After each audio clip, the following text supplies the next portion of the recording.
سلام آقا. یه چیزی توی اینستاگرام و کلن خیلی جا مد شده، میاد صحبت میکنه و برمیگره میگه که یه آدم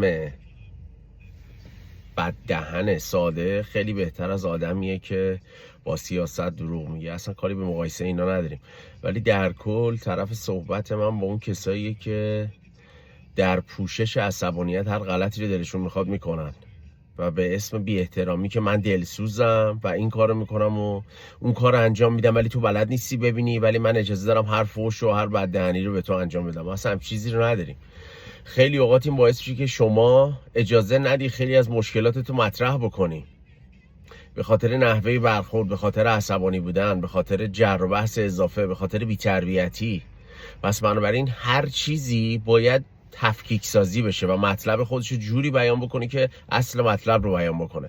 و اینکه اگه شما بخوای به راحتی برداری مطلبی رو بدون فکر و اندیشه هر چیزی رو بخوای مطرح بکنی و برگردی بگی آره من اجازه دارم عصبانی باشم و چون آدم صادقیم، نه همچین چیزی رو نداریم و این فقط بی‌تربیتیه، نه چیز دیگه ای.